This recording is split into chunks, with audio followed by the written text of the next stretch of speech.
Hi, I'm Roxy and I'm a self-advocate for ACE, and I'm here to tell you that how advocacy has been throughout my life. When I was younger, I don't know, because when I was a little girl, I was 3 years old. I was fostered by a lovely family, and basically what happened was we had a little meeting when I was a child, and obviously everything went all a bit crazy because I had social services, counsellors, doctors, physios, OT, and they required an advocate for me as a child, an advocate, and she was helping me to speak up groups. She was helping me to speak up, helping me to have confidence, and everything was a bit crazy. And no one didn't really listen to me. So basically, she was there, and they were listening to her, and she was helping me. She was a signer as well, so she helped me communicate the way I understand her skills. Specialist advocate. She's a specialist who's deaf advocate, and she helped me the way I understand and what was the situation was. And I had my two families there, my two families as well, so it was a bit difficult for me. And so that was when you lived in London, yeah? Yeah, I was living in East London throughout so my life. So you were fostered in London? Yeah. And you still saw your family? Yeah. My two families lived for about 10 minutes each other. Okay. And then the advocacy was there, and she helped me because I didn't understand a lot. She was just helping me what's happening.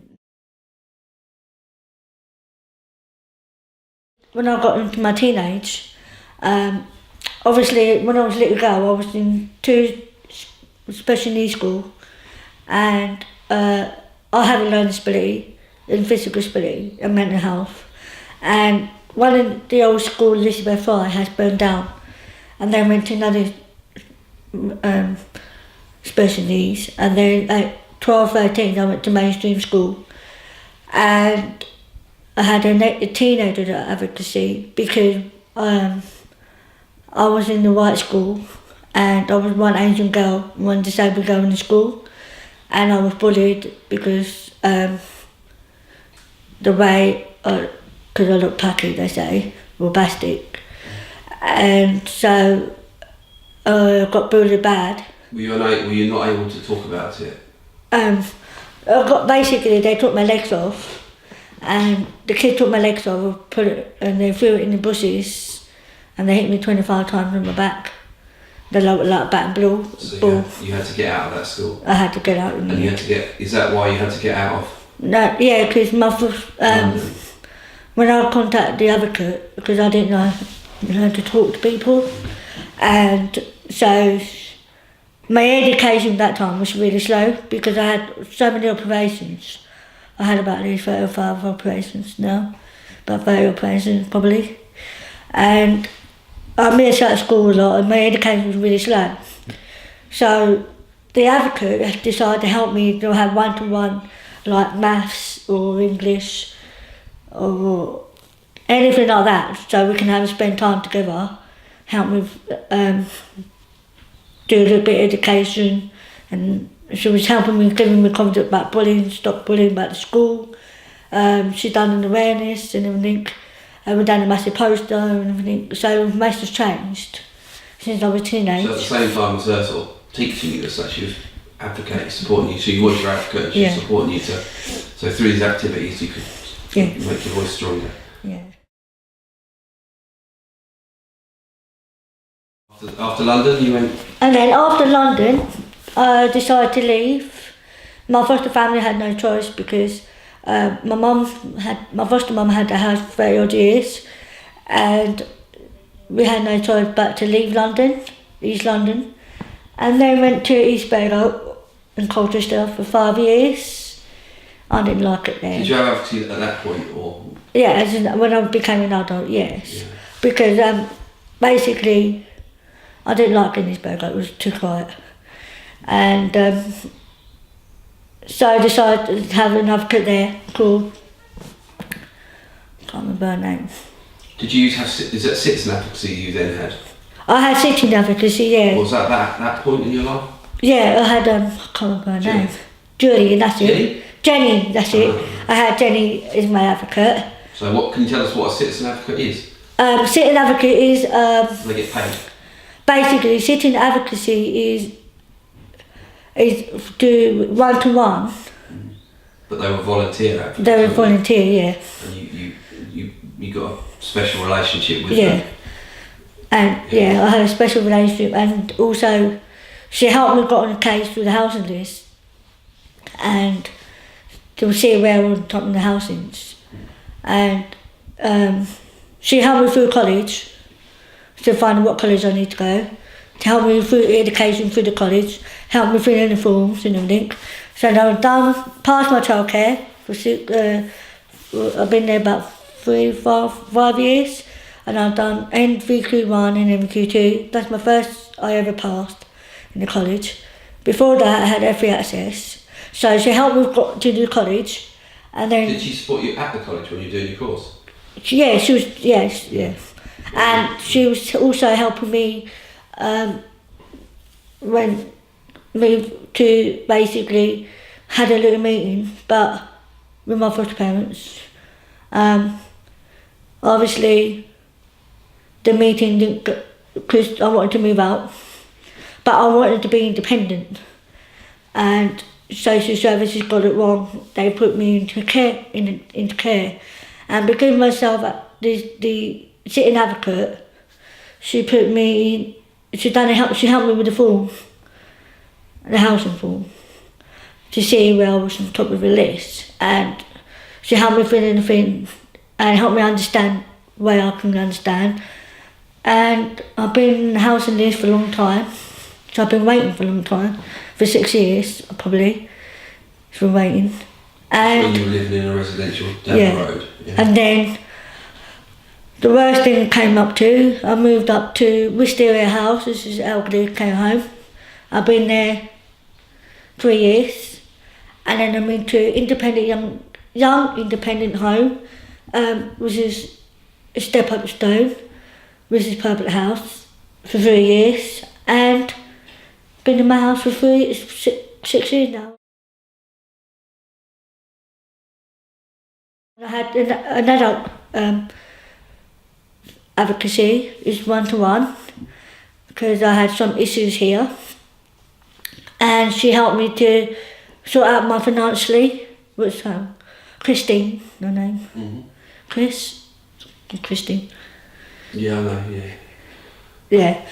Then she helped me with my financially problems. Then she helped me through the hospital when I had a bad experience in the hospital. And we had a meeting here because I had a problem with the staff. And you couldn't tell anybody yourself this. You needed support to do that. Yeah. You needed advocacy to support. Yeah, and and then I phoned ACE and said I need a one-to-one advocacy because I had issues and I couldn't tell anyone. And then she helped me, like I need a meeting with ACE and other people to help with cooking and stuff like that, really. So you it's been, to me, all the advocacy I had a child advocacy, teenager advocacy, one-to-one advocacy, and a sub-advocate. Citizen advocacy. And I'm now sitting advocacy, and I had sitting advocacy, and now I'm a sub-advocate.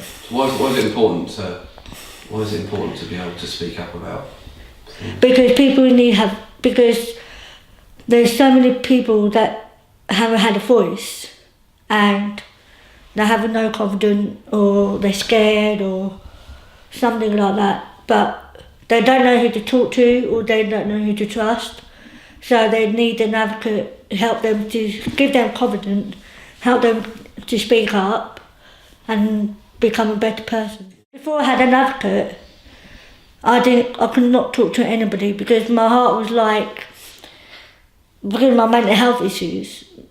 When you can't communicate, your heart is trapped, and when your heart is trapped, you can't communicate to anyone. and then till you can have that confidence in yourself and trust yourself, it's all about trusting. That's the biggest, hardest word, is trust. Then when your heart can open a door, you can find a yellow line to get a key to open your heart and able to communicate. But the trust has always been the issue. But you have to have the trust in that person so you can communicate. It's opportunity to have people that have advocacy, because if they haven't got no one to turn to talk to, or they struggle something, they need your help bad, like moving out colleges, or they want to get their own place, or college, or hate crime, or NHS, anything like that, then the advocacy is there to support. So you've used it since you were sort of 3, Yeah. up to the age you are now, which we won't talk about because you don't talk about your age. I'm young as I am. No, let's say again. I am young as I feel. Yeah. That's the same. Can you explain what the process was around you moving and how the advocate helped there? Basically, it has supported me through. Well, they help me understanding the way they read, or if I can't understand the word, they read it, or their pronunciations they help me with. Then the way they help me to fill in the forms is that they make sure if I can understand it. If not, they will repeat it, and so they help me fill it in. And the way they put me in the housing is they phoned people up, the council and everything. So they asked me if I want to speak, and I went no. And so they speak for me. But putting the housing is it was a long time, but got it through in the end. You've had all this advocacy through your life. And you are an amazing self-advocate. If you think you agree with that? I do try, but thank you. Yeah. Do you think you still need advocacy? Is it something that you need, or you're able to do things? No, without I don't need an advocate now, because I'm now stronger than I was before, and I'm a good self-advocate now, and I can help other people. So, and if they want an advocate, and I can tell other people if they want an advocate, and explain. And so it's important that you are the person who's heard. yes, definitely. Yeah. Everybody needs to be heard, and everybody need to have a voice, and that's what advocacy are. We are speaking up groups, and speaking up, having a voice is like a power. They say voice is the power.